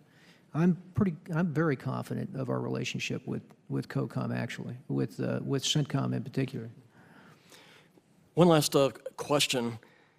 We want to expand our presence in EUCOM, but yet we're continuing to reduce our infrastructure there. And when I came in '85, I think we've cut our presence in Europe by over half, maybe 2/3 even. And when I was the commander at Ramstein, I note that we were continuing to find bases that we wanted to close. Is it prudent to continue to close multiple bases in Europe while we're trying to expand deterrence with Russia? Yeah, we've actually taken a look at this since I've been in command. I'm sure that General Breedlove did before me. A good many of those that we had planned for closure, I agree with moving on. We've got about 15 left now. There are some of those that we're looking at that I think is worth another look, given the dynamics of the day, because we've got to get our posture right. So I think holistically as a program, it was profitable. But there are some of those today that we're going to take a look at that remain. Okay, I appreciate that you're looking at that. My instinct tells me we're cutting too much. At the same time, we're realizing that we want to expand. It just doesn't make sense. So thank you. Chairman, I yield back. Ms. Spear. Thank you, Mr. Chairman. General, I've got to tell you, your presentation here is so compelling. And I really appreciate the clarity with which you spelled out the infractions, maybe that's too timid a word to use, but the infractions that Russia has engaged in over these many years. Have you had the opportunity to brief the President? I have not. If you were in a position to brief the President and were asked, would you recommend that the President condemn these violations by Russia in terms of the INF Treaty and the CFE Treaty? Well, I think, first of all, I give best military advice on our military activity, et cetera. That'd be a decision that the President would have to make. No, I understand that, but do you think that the conduct by Russia rises to the level that would suggest that we speak out publicly about Russia's engagement in so many areas that border Russia? I would say personally that I believe that we should confront the Russians on the violations, et cetera. I've said that publicly, and that would be consistent with my personal opinion or advice. Do you think that they have engaged in enough bad behavior that we should impose greater sanctions on them? Again, I think that's something that's considered holistically. But I think that there is that more probably we need to do across the entire government in order to have the proper influence on Russia. You have spent a fair amount of time, certainly last week and I believe today as well, when you testified in the Senate about the Russian information warfare campaigns that they've engaged in. And I couldn't agree with you more. I think that we've been asleep at the switch in terms of showing a countervailing force to their misinformation. Do you think that in order to kind of beef up our efforts, besides funding Voice of America to a greater degree, what else would you recommend that we do?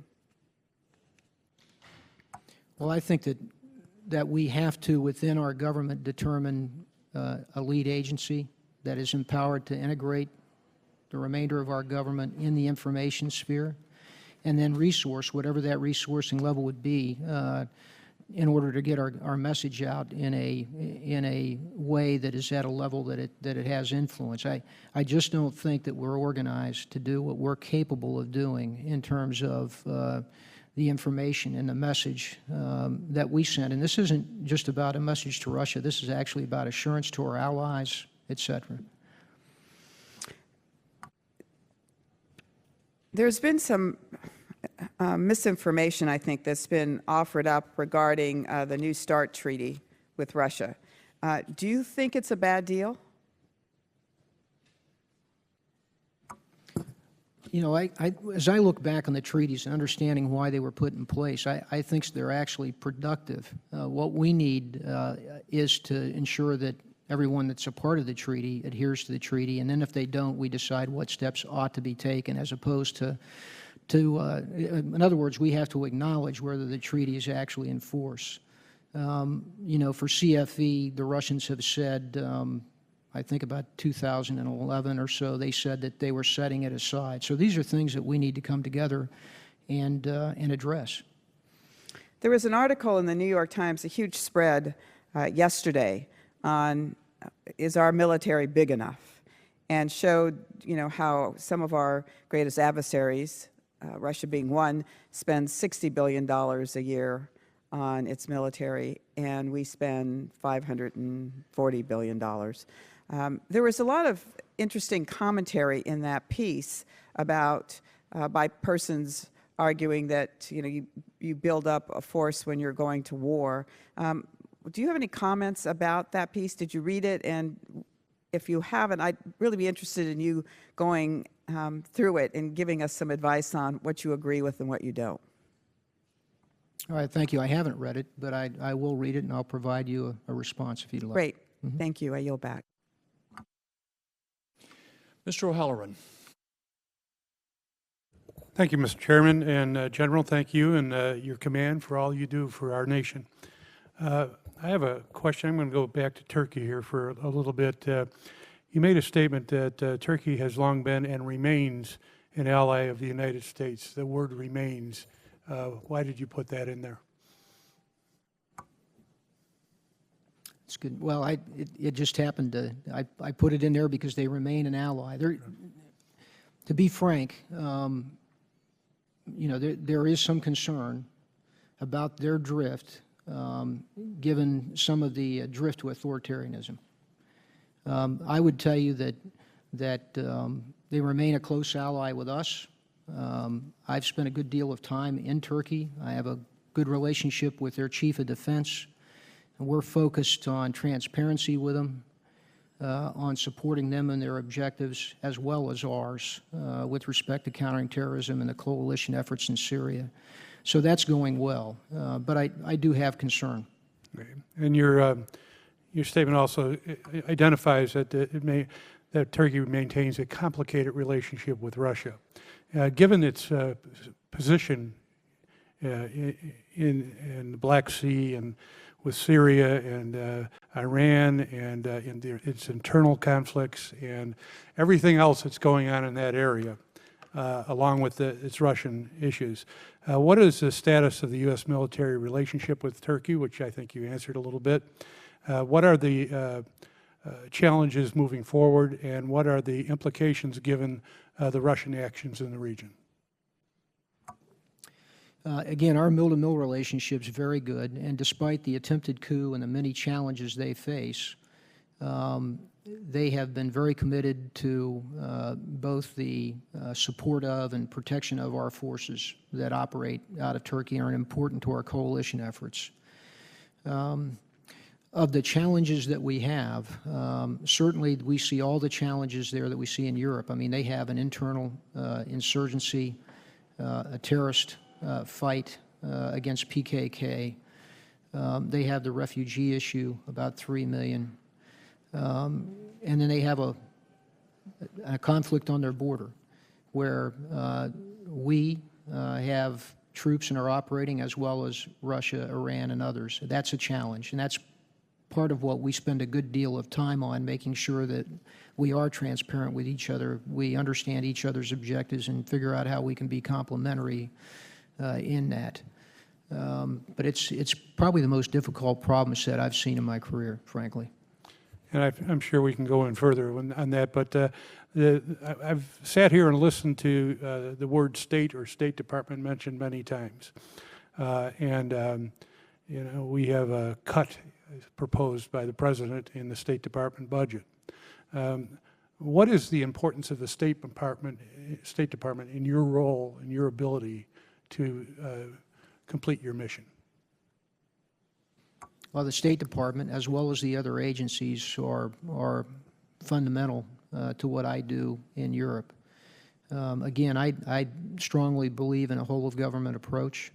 I think that we lead with diplomacy in the State Department, that the military's posture there is intent is to give muscle to that diplomacy. You know, our intent is that we never have to employ our military in a conflict in Europe, that we prevent conflict. And to do that, we need a strong diplomatic corps. And I guess that's just a comment, that's the issue in my head that is problematic as far as any cuts to the State Department, given the other issues that we have in the world and the need for us to maintain strong relationships with all these countries, and especially countries like Turkey, which are so complicated. So, and I yield. Thank you, General. Mr. Langevin. Thank you, Mr. Chairman. General, thank you for your testimony here today, and thank you for your great service to our nation. I regret that I couldn't be here for the early part of the hearing. I was in a competing hearing on dealing with cybersecurity issues, which is another important topic of national security importance. But I thank you again for your testimony. So I apologize if some of the things I may ask already been covered, but let me get to it. General, I understand that Secretary Tillerson has recently decided to forego meeting with his NATO counterparts in April and instead travel to Russia later in the month.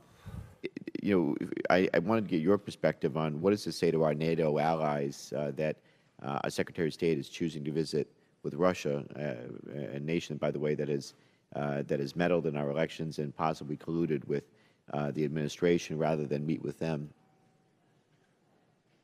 Well, as always, you know, when NATO meets, particularly for the foreign ministers' conferences, you know, they welcome the United States representative there as one of the central members. It's my understanding now that the meeting will be on the 31st of March, and the NATO agreed with the United States to find a date that was good for all allies. And so, at least my last report, I expect that we will have the foreign ministers on the 31st of March, and Secretary Tillerson will be in attendance. Very good. Thank you for that update. Thank you. So, General, I know that we just sort of touched on this topic with my colleague who just spoke before I did, but following the President's release of his skinny budget, so I'm highly concerned about the potential cuts to the State Department budget, which proposes a 28% reduction from last year's levels. Now, we spend money through the State Department and USAID in order to further international diplomatic relations so that we might avoid and prevent war. So with a cut like that, what effects do these cuts have in the EUCOM arena, and how will they hinder our our allies as we collectively seek to deter an aggressive and unruly Russia? Yes, sir. I can't comment on the cuts themselves or the impact that might have in Europe. State Department will determine that. But I have said here that the importance of the State Department and the work that we do in the European Command is just fundamental. I have a deputy, for instance, my senior POLAD is an ambassador, and plays a significant role in my headquarters, as does state and all the embassies in all of our missions in Europe. So I think it's paramount that we maintain the capacity to continue to work as a team. General, something that's probably often overlooked is that EUCOM is the primary resourcer of personnel and equipment to AFRICOM, which is a growing area of security challenges, if you will. And how does that drawer of resources, is that hindering your ability to do your job in the EUCOM arena? And are we not properly resourcing the AFRICOM arena at this point? Yes, sir. The relationship between I and AFRICOM is actually quite good. We do share component commands, and often we deploy forces in support of AFRICOM's operations. So it is working. It does impact from time to time on my mission as well as General Waldhauser's, because we have a force that's pulled in two different directions at times. My greatest concern is making sure that we understand risk, I and General Waldhauser with the chairman of the Joint Chiefs, that when we deploy forces that haven't been planned for, say a response to a potential crisis or a mission in AFRICOM, that I can verbalize the impact on the EUCOM Commission, and that we as leaders understand the risk that we're taking in that regard. That's another way of saying that I think we do need more force structure there. This is working okay. It's a good working relationship. But it does, from time to time, put a strain on our force and its readiness. Is your assessment that we're too often taking too much risk in? No, not too often taking too much risk. There's been a couple of times in the year that I've been in command, probably two, that I was concerned enough that that we had a discussion, and I had a discussion with the chairman, and so that we all understood and made the appropriate decision. And so I'm confident that we can make the right decision and not take unnecessary risk. But so that gives you an idea of how often that comes up in a year's time. Okay. Thank you, General. I have other questions that I'll submit for the record, but I'll yield back. Thank you. Mr. Lamborn. Thank you, Mr. Chairman. Thank you, General. And I'm going to make this real brief and ask you to answer for the record so that we can keep our schedule moving along here today, and also because elements of your answer might be more appropriate in a closed setting. But I represent Fort Carson, which has an armored brigade combat team over in the Baltics and Bulgaria and Poland. They're doing a great job. They're rotational as opposed to enduring, like you were saying earlier, but I think it has great promise for the future. But what are the challenges that we're learning from this extended rotation as far as infrastructure and host country capacity and things like that? That's a sensitive topic that I'll just take for the record. And then also, what are our readiness challenges that we're learning and that we need to improve on from a funding standpoint? I hope to go over and see these great troops later this spring, but if you could supply those answers for the record, I would appreciate it. I will. Thank you. Thank you so much. General, we hadn't really today touched on your role in dealing with the terrorism threat in Europe. Could you just touch on that briefly? It's one of the central challenges, Chairman, in Europe and with our allies today. In EUCOM, we formed a cell as a part of the headquarters that addresses transnational threats to counter those. It is multi-agency. It's not just military.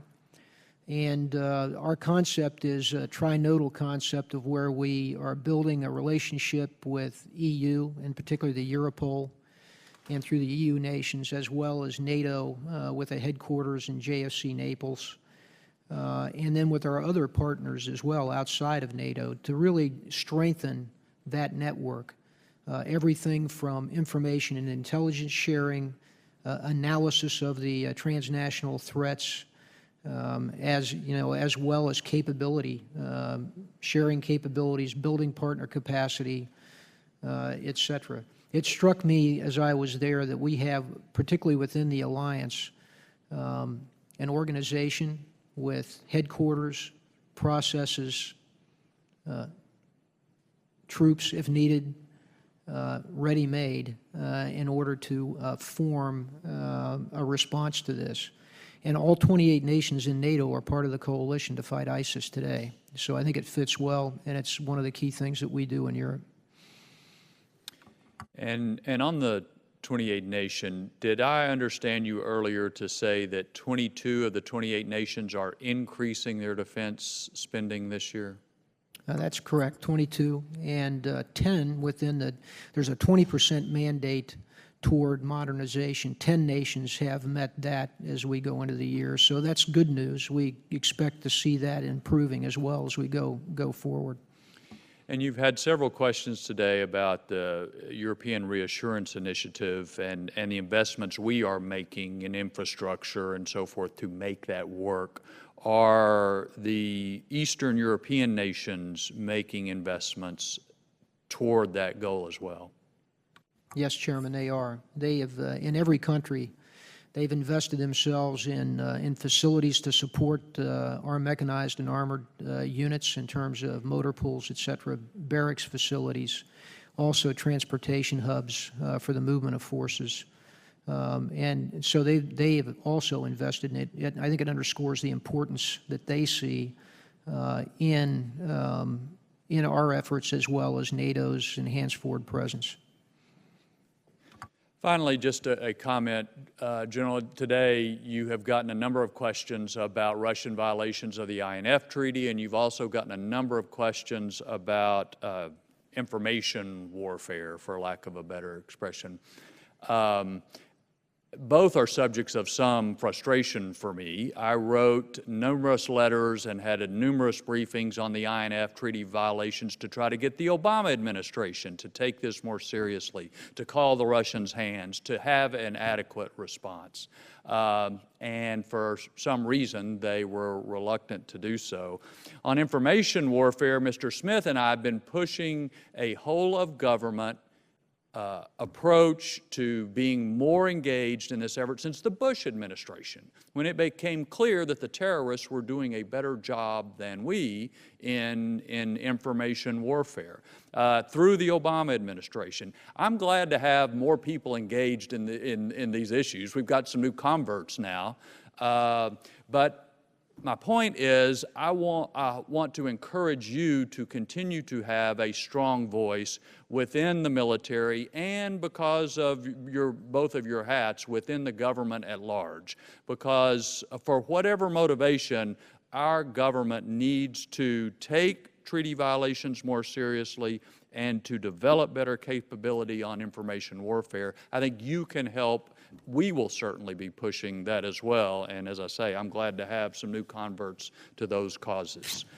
With that, this hearing will stand adjourned, and in roughly 5 minutes or so, if it's okay with you, we will get back together upstairs in a classified session. Thanks.